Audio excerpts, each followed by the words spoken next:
Halo semua, kembali lagi dengan saya di Belajar Bareng A-Market.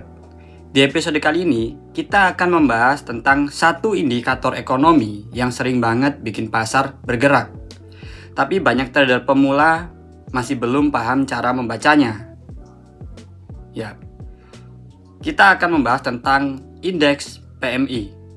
Apa artinya bagi trader? Jadi, apa sih sebenarnya PMI itu? Dan kenapa penting banget buat trader forex, saham, bahkan kripto? Yuk, mari kita bahas. Baik, jadi apa itu PMI ya? PMI atau Purchasing Managers Index adalah indikator ekonomi yang ngasih gambaran tentang seberapa sehatnya sektor manufaktur atau jasa di suatu negara. Data ini didapat dari survei terhadap para manajer pembelian di berbagai perusahaan. Makanya namanya Purchasing Managers Index. Mereka ditanya tentang hal-hal seperti ini. Produksi meningkat atau menurun? Pesanan baru banyak nggak? Persediaan barang gimana? Jumlah karyawan naik atau turun? Dari semua jawaban itu dibuatlah angka indeks yang disebut PMI.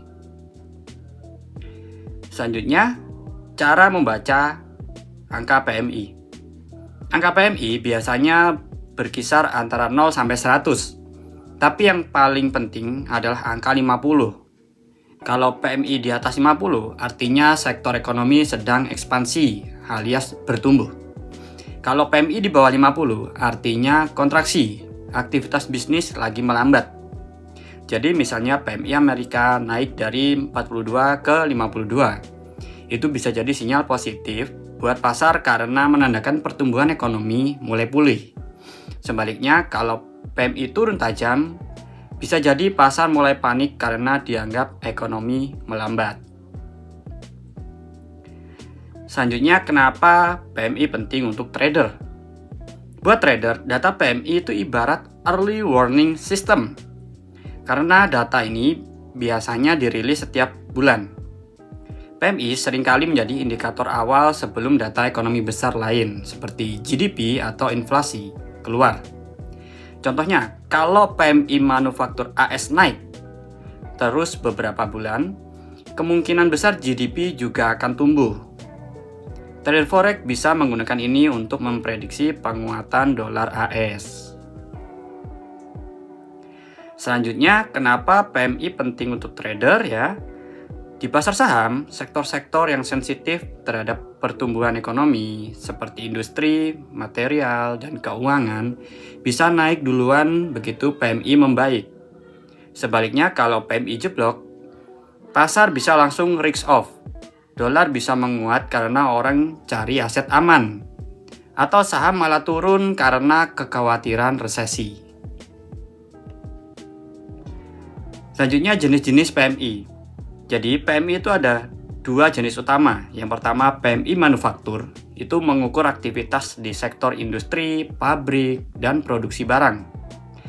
Selanjutnya ada PMI jasa atau service PMI, mengukur sektor non-manufaktur seperti keuangan, transportasi, hingga teknologi.